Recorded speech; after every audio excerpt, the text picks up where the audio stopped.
Village Média sur Europe 1, le journal du village. On passe au son du jour, Raphaël. Oui, écoutez bien cette voix. De qui s'agit-il? Attention, c'est furtif. Chiche.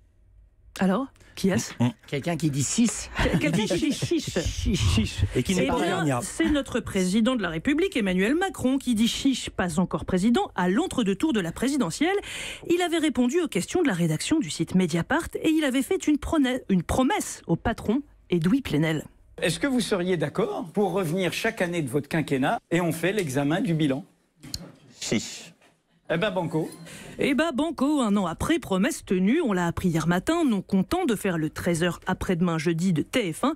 Le président a aussi dit oui pour un autre entretien prévu dimanche devant un duo inédit de journalistes, Jean-Jacques Bourdin pour BFM TV et RMC et donc Edoui Plenel pour Mediapart.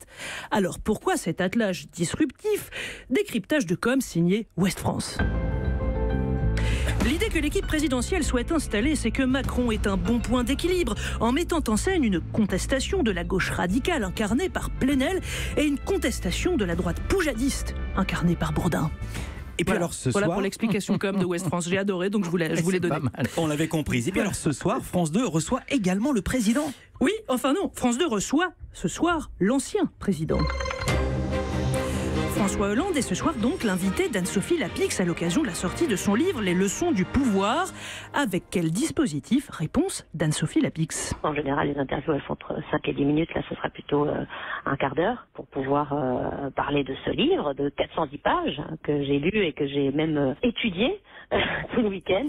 La journaliste a déjà interviewé plusieurs fois François Hollande, notamment en avril 2012 pour Dimanche Plus sur Canal+.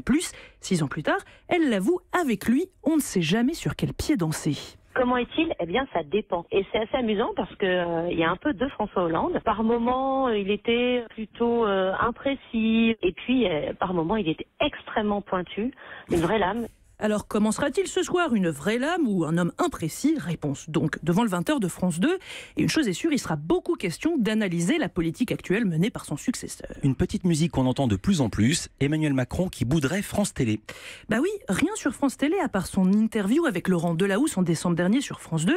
Et mon petit doigt m'a dit que ce super combo TF1, BFM TV, RMC, Mediapart, ce combo que le président a choisi, fait beaucoup grincer des dents à France Télévisions. Et oui, d'ailleurs, ce sont que des télévisions privées. Et puis ce matin, une autre institution qui grince des dents, Raphaël. Oui, de qui parle-t-on? Du vénérable prix Albert Londres. Vous savez, ce saint graal du journalisme remis depuis 85 ans. Eh bien, le prix le plus prestigieux du métier tape du poing sur la table et c'est assez rare pour le souligner. Que se passe-t-il? On est dans le cadre du procès de Vincent Bolloré contre l'émission de France 2 Complément d'enquête.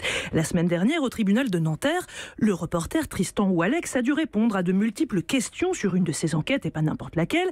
Il s'agit de son portrait de Vincent Bolloré.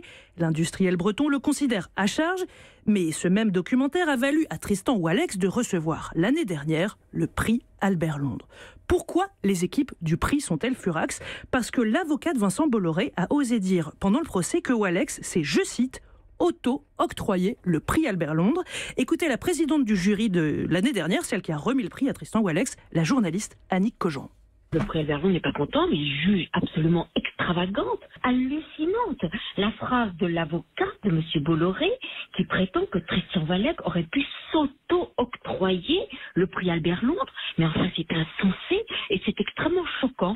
Nous sommes un jury totalement indépendant. Il est impossible de prévoir chaque année qui va gagner le prix Albert Londres et ce qui sortira de notre délibération. Bien sûr, nous réfutons, bien sûr, nous nous dressons pour dire non mais ça va pas.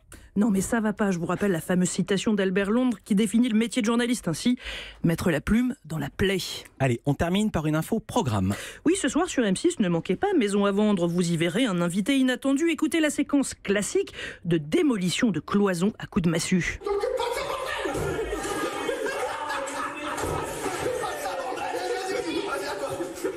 Voilà, comment ne pas le reconnaître, Cyril Hanouna. Et ce soir, aux côtés de Stéphane Plaza, en mode Demolition Party, ça vaut le détour, regardez. Chiche, merci beaucoup Raphaël. Europe 1.